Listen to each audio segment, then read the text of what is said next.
సర్వశక్తుడనే యేసుక్రీస్తు నామములో మీ అందరికీ శుభాభివందనాలు తెలియజేస్తున్నాను. ఈ దినము దేవుని వాక్య ధ్యాన నిమిత్తమై నిర్గమకాండము 16వ అధ్యాయము 21వ వచనాన్ని ధ్యానించుకుందాం ప్రియులారా.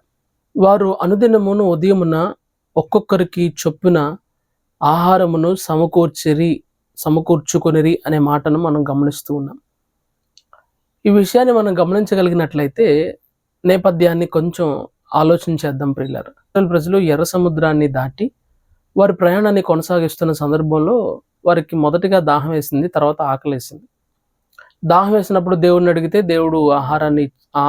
దేవుడు నీటిని ఇచ్చి ఉన్నాడు. మరలా ఆకలి అన్నప్పుడు దేవుడు వారికి పూరేండ్లను కురిపించినట్లుగా దేవదూతల ఆహారమైన మన్నాను వారు భుజించిరి అనే విషయాన్ని మనం 2 సందర్భాల్లో మనం గమనిస్తూ ఉన్నాం ప్రియులారా. అయితే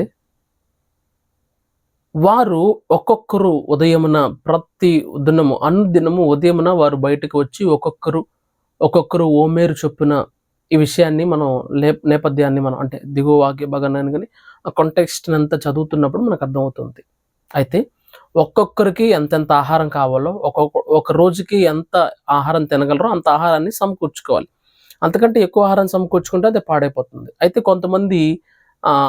కొంతమంది యొక్క ఆశావాహులు ఏం చేశారంటే ఆశ ఎక్కువ కలిగిన వారు మిగిల్చుకున్నారు. అందువల్ల ఏమైందంటే అది పాడైపోయింది, ఉదయానికి పాడైపోయింది. అంటే ఈ లేఖనం నుంచి మనం ఏం అర్థం చేసుకోవచ్చు అని అంటే, మన జీవితాల్లో అనుదినము మన యొక్క పోషణ కొరకు మనందరం కూడా ఏదో ఒకటి కష్టపడుతూనే ఉంటాం. ప్రతి దినము అందరూ కూడా జాబ్లకు వెళుతూ ఉంటారు. ఎందుకు జాబ్కి వెళ్తున్నారంటే లైఫ్ సర్వైవల్ కోసం జాబ్కి వెళ్తున్నారు. అంతే కదండి. జాబ్ చేస్తేనే కదా డబ్బులు వస్తాయి. ఆ డబ్బులను బట్టి కదా తినడానికి తిండి, ఉండడానికి ఇల్లు, బట్ట, ఆహారం, ఈ విధంగా మన యొక్క ఎవ్రీడే ఎసెన్షియల్ని మనం సంపాదించుకోవడానికి లేదా మనలను మనము పోషించుకోవడానికి ఉద్యోగం చేస్తూ ఉంటాం ఎవ్రీడే.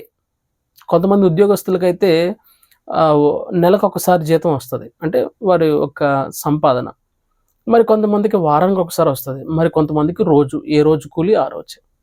అంటే ఈరోజు పనికి వెళ్తేనే రేపటి కొరకు సంపాదన. ఈరోజు పనికి వెళ్ళకపోతే రేపు తినడానికి తిండి ఉండని జీవితాలు కూడా మన యొక్క సమాజంలో ఉన్నాయి. అయితే దీన్ని ఆధ్యాత్మిక కోణంలో చూడగలిగినట్లయితే ప్రతిదినం నువ్వు ఉండడానికి తినడానికి నువ్వు ఎంత కష్టపడుతున్నావో ఆధ్యాత్మికంగా కూడా నువ్వు తినడానికి ఆహారం నీకు కావాలి. ఏమిటి ఆహారం అంటే వాక్యమే.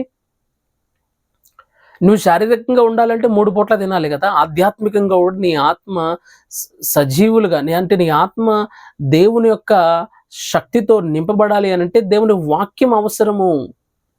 అనుదినము దేవుని వాక్యం అవసరమే, ప్రతి దినము దేవుని వాక్యం అవసరమే. అందుకనే యోబు భక్తుడు అంటాడు, భూమి మీద మనుషుల దినములు యుద్ధ దినములు వంటివి కావా, కూలివాని దినములు వంటివి కావా అనే మాటను మనం గమనిస్తున్నాం. ఏ రోజు యుద్ధం ఆ రోజు చేయాల్సిందే. ఈరోజు యుద్ధం చేసాం, గెలిచాం కదా అని ఊరుకుంటే ఓడిపోతావు. ఒకసారి ఓడిపోయి అంటే మరణం నీ మీద కబళిస్తుంది. మరణం వచ్చిన తర్వాత మరలా నీకు జీవితం అంటూ ఉండద్దు. కాబట్టి వాక్యం ఉంటుంది మన జీవితాల్లో. ప్రతి దినము మనకేం ఆహారం కావాలి ఆధ్యాత్మికంగా నేను మాట్లాడుతున్నాను. ప్రతి దినము దేవుని వాక్యం అనబడిన జీవాహారం దగ్గరకు మనం రావాలి. దేవుని వాక్యాన్ని చదవాలి, దేవుని వాక్యాన్ని వినాలి.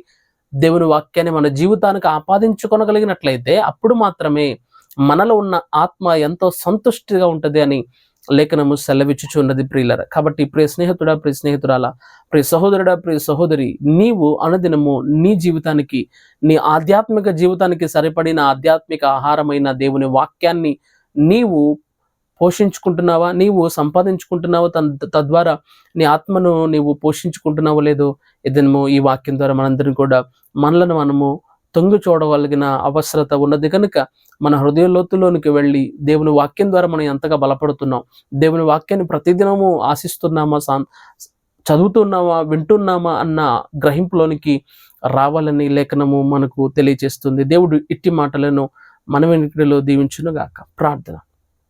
పరిశుద్ధాత్మదేవ నీకు వందనాలు. మా ప్రియులు ఎందరూ నీ మాటలు వింటూ ప్రభా వారి జీవితాల్లో ప్రభా ముందుకు కొనసాగుతూ ఉన్నారు. అట్టి వారిని ప్రభా ఈ లేఖన సారంగా ప్రభా వారిని ప్రభా దేవుని బలపరచుమని యేసుక్రీస్తు నామమున అడిగి వేడుకుంటున్నాను తండ్రి. ఆమేన్.